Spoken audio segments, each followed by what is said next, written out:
como les contaba, cuando Eduardo Frei llega con su eslogan La revolución en libertad, todo el país y sobre todo los de oposición, más conservadores de derecha, pensaron que en el fondo iba a llegar la revolución cubana acá a Chile. Por lo tanto, todos rasgaron vestiduras, por eso les puse este monito ahí, que ¿cómo dijo revolución? ¿Qué es eso? Pero Eduardo Frei fue estratégico en este eslogan, porque él habla de una revolución, pero en libertad. ¿Revolucionario entonces? Como hace el meme aquí, fue inteligente Eduardo Frei, y no, en el fondo lo suyo no era una revolución, sino que eran reformas sociales y económicas en libertad. Incluso Frei se denominaba como antiimperialista, quería terminar con la influencia exagerada de Estados Unidos en la explotación de los recursos naturales y las influencias políticas que tenía nuestro país. Quería terminar con la oligarquía, que las tierras estuviesen solo en manos de unos pocos. Era humanista, esto significaba que tenía una lógica comunitaria, ¿cierto?, de la sociedad chilena, basado en sus principios cristianos de su partido, ¿cierto?, democracia cristiana. Y además estableció un gobierno nacional, popular y democrático. Vamos a ver por qué. Eduardo Frei, la primera gran reforma en el fondo también revolucionaria y que prepara el escenario para lo que se nos viene después, es la chilenización del cobre. Profesora, ¿qué significa? ¿Es lo mismo que nacionalización? ¿Lo que quería Balmaceda en el siglo pasado con el salitre? No. Chilenización del cobre significa que algún porcentaje importante de las ganancias del cobre iban a llegar directamente a los bolsillos del Estado chileno.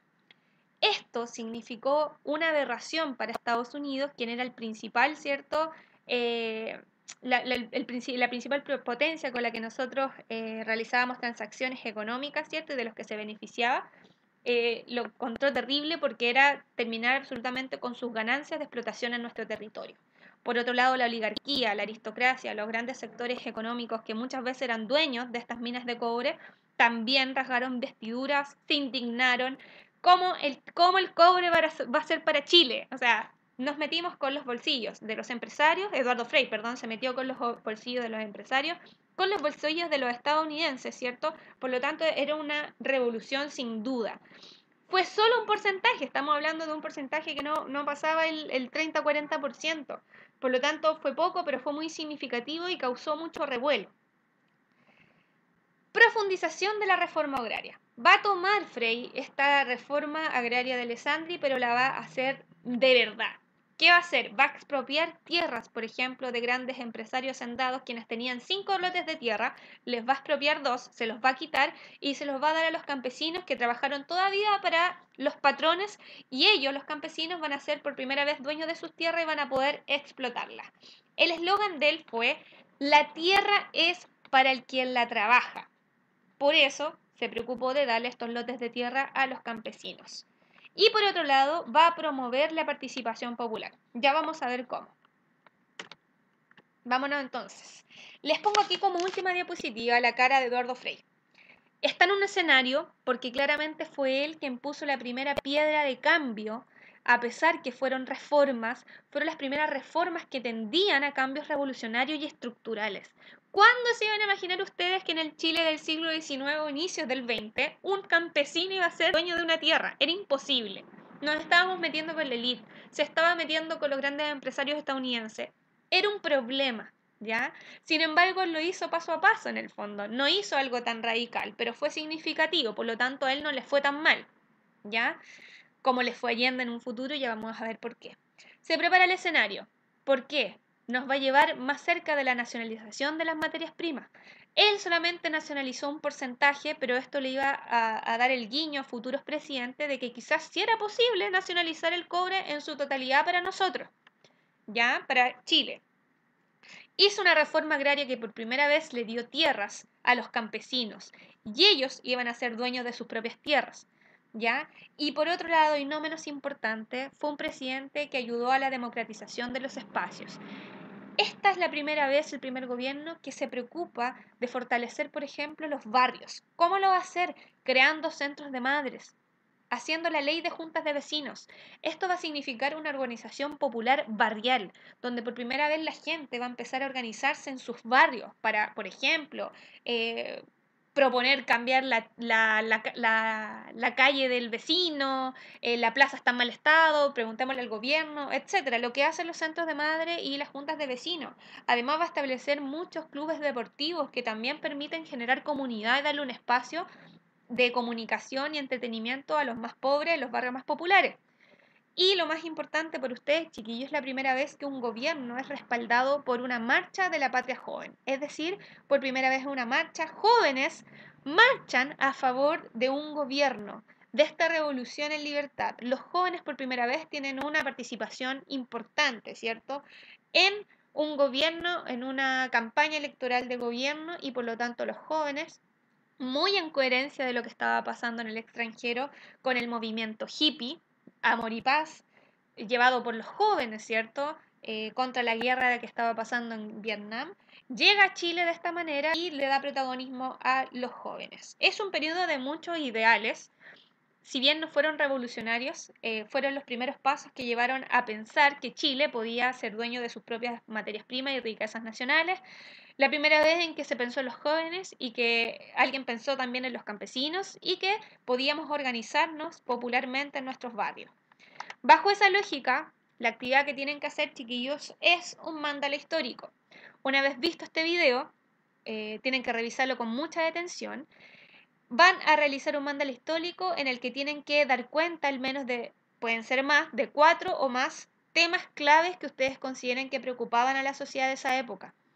Estos temas pueden ser asociados a los problemas de las juventudes, los obreros, el cobre, lo que a usted más le llame la atención y creen que eran como los temas que estaban más de moda ahí, que eran más preocupantes para las autoridades y para la sociedad. Para realizar el mándala deberán usar conceptos claves como siempre. Por ejemplo, aquí van a trabajar un tema, tienen que poner conceptos claves, imágenes representativas, por ejemplo, acciones, personajes, documentos, lugares, afiches, ¿ya? Como ustedes quieran, dejen rodar su imaginación. Lo importante es respetar el formato y que cada espacio aquí, este apartado tenga sus propios temas claves, ¿ya? Tienen que organizarlo bien. La proporción de cada tema, así como la cantidad de estos, dependerá de lo que ustedes quieran realizar. Solo deben respetar que son 4 temas mínimo, ¿ya? No menos, ¿ya? Pueden ser más, pero no menos que 4 temas. Los colores y el orden que quieran darle a su mándala también dependerá de lo que ustedes prefieran. Es decir, pueden adaptar el mándala según lo que ustedes quieran utilizando su imaginación y creatividad.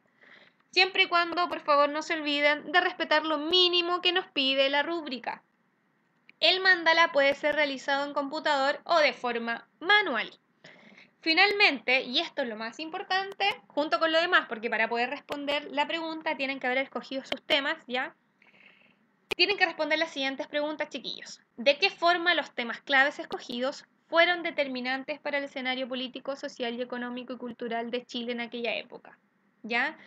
¿Cómo determinaron lo que iba a pasar después? Sin saber lo que iba a pasar después, sino que cómo, ¿cierto?, fueron determinantes para ejercer este Chile en tensión en el fondo. Y cómo esto se vio marcado por la influencia de Estados Unidos y la consecuencia que ello implicó. Considerar causa y consecuencia. Para explicar de mejor manera estas dos preguntas, les hice un paso a paso, ¿ya? Vamos paso a paso. Primero, vamos a identificar en esta pregunta, vamos a identificar los elementos problematizadores o que preocupaban a la sociedad de la época, claves, en la política, en la sociedad, la economía y la cultura en ese momento. Y una vez que lo identifiquen, vayan explicándolo. ¿Por qué eran tan determinantes? ¿Por qué eran tan importantes para la sociedad de esa época y para las autoridades políticas? Por ejemplo, ¿por qué era tan importante el cobre? ¿Por qué era tan importante democratizar los espacios? ¿Por qué era tan importante reformar el campo? Piensen que todo esto pasó porque había una tensión internacional. Había que evitar una revolución en Chile. Por lo tanto, había que tener a los sectores populares tranquilos. ¿Ya? Por ahí va. Y luego va a identificar de qué manera influyó Estados Unidos en las decisiones de nuestro país. Va a explicar su influencia y solo va a explicar una consecuencia que haya tenido una influencia de Estados Unidos en nuestro país. Nada más. Ahí está el paso a paso. Siguiendo este paso a paso va a poder responder de manera perfecta las preguntas que están arriba.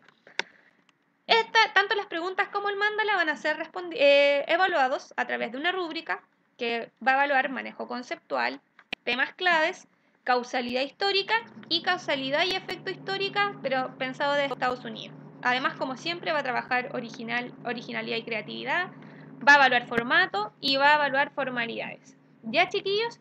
Entonces pensemos en este Chile, cómo nos influenció Estados Unidos, cómo era el Chile, cuáles eran las necesidades culturales, económicas, sociales que tenía este Chile, que nos va a ayudar a entender todo lo que viene posteriormente, ¿ya?